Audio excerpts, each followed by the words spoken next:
All right, you guys, this is practice number 14, creating habits that stick through reward and pleasure. There's a place inside your brain, it's called the basal ganglia, okay? This is where habits are actually formed and found. When something is a habit, it works automatic for you. You don't even have to consciously think about it, right? These are things that are done through habitual actions or something that is done over and over and over on a regular basis, repetition. Okay, habits are created, they're actually created through an amazing process that involves neurotransmitters, a whole network of neural activity, building a matrix and webbing that solidifies that repetitive behavior or action. Okay? This is called neuroplasticity. Without going further into the science, just remember this. Actions repeated over and over will become habitual whether they are positive or negative actions. So breaking habits is one thing, okay? And it can be pretty tough. Creating habits is another. I believe personally in the addition is better than subtraction philosophy, okay, when it comes to habits. You see, when you enjoy the task or the activity, you activate your pleasure center in the brain. Secreting the neurotransmitters, okay? These neurotransmitters give us a sense of well-being that isn't duplicated by doing something hard. So how can you make something that you don't like, that hard thing, like high intensity exercise or burpees or something that you don't like, how do you create that into something that's rewarding? You guys, some people have incredible willpower, discipline, and they can force themselves to do whatever is necessary to get the results that they want. And others need to turn it into a habit through reward and pleasure in the brain. We do this by giving a reward for the effort that is put in. Here's an example of what I'm talking about creating a habit. 3 steps. First, let's say that I hate running, okay? So step number one, I set a routine reminder. I need to put my running shoes next to the bed, right next to my bed, so when I wake up, I'm reminded to run. This sets in motion the habit, the routine concept, even if I don't run the first day, because maybe I came up with an excuse or something like that, or a limiting belief came up about injuries or past experiences of running. So I'm going to set the shoes out so they are visible every single day to remind me that I need to run. Okay? Number 2, make the actual commitment and take the action. So I commit to run the first time and I actually go for the run. You see, commitment is one thing and actually doing it is another. You can say all that you want, but the task doesn't get done simply by saying that you're going to do it.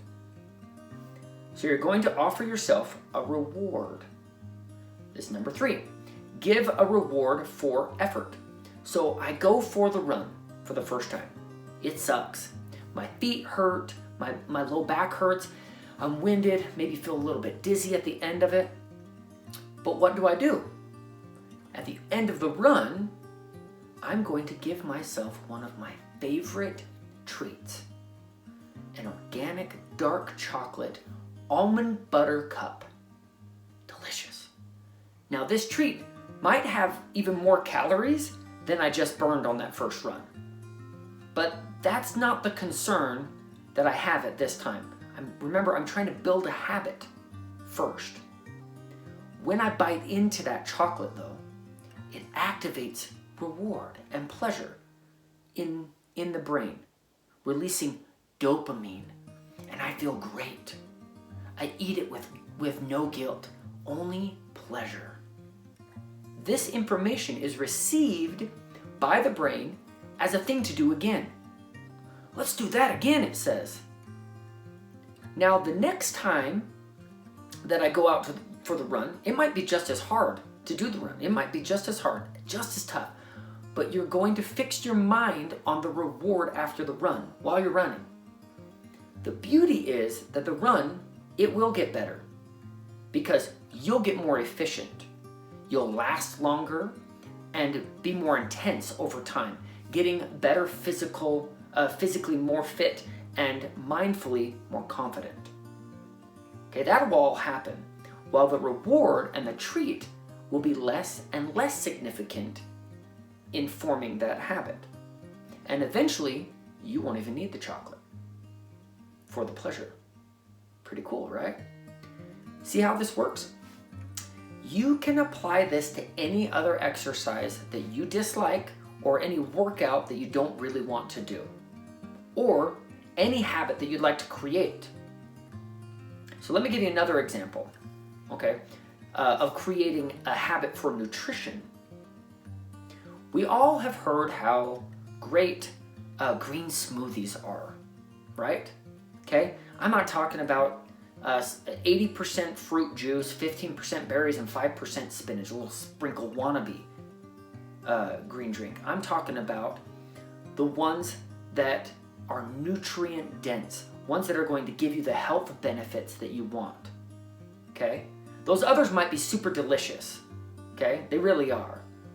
But we want nutrient density, a packed smoothie with green leafy vegetables. Those things can add more nutrition than what most people could fit on a salad plate. And it's a little easier, it's more convenient than a salad because you don't have to eat it, you drink it. So then what's the problem? How come, if it's easier, so many people aren't drinking one every single day? We'll talk about the compound effect and the power of consistency in a later practice. But let's say you choose to do this, but just can't seem to make it a habit. Okay, you've done it, but it's not a habit yet. Let's walk you through something that I had a client do to develop a habit of drinking a green smoothie. Okay, this is what they did. Number one, they set a reminder. Okay, they bought the veggies and left them in a visible place in the refrigerator. Okay, they also set the blender out on the counter so they could see it daily. Okay, then number two, they made it fun. They turned on their favorite song, okay? Something that excited them, gets them pumped, okay? Feelings of joy and pleasure are gonna be the best. This sets up the mind for forming the habit. Remember the pleasure center. Listen to that awesome song while you make the smoothie. Dance a little if you'd like to. While you're making the smoothie, you're going to sing the song, dance, do all of that. And then number three, when those emotions are high, okay, drink the smoothie. This, like the running example, takes time to develop into a habit, but it is well worth it. So what I want you to do today, okay, is get out the practice number 14, Habits for Life worksheet, and fill it out. There's a space for one new habit that you would like to develop in each area, okay? We're going to stick with just fitness and nutrition for this one, all right? You'll write down what habit that you want to develop in fitness, like going running, doing 20 burpees, doing the chase movement WOD, etc., as well as one for nutrition, drinking a green smoothie, eating a leafy green salad, eating lean protein at every meal, etc. And then fill out what routine reminder that you're going to take, like putting your shoes next to your bed, or putting your workout clothes in your day bag, okay? Visible veggies in the refrigerator, blender on the counter, etc., right? And then finally, write down what reward, treat, or the song that you will be using for the feelings of pleasure. Okay? That's it. I believe in you guys. You can create the life that you want because you deserve it from all the effort that you have put in. And I am grateful for you being a part of this great journey of health. Be driven by purpose. We'll see you.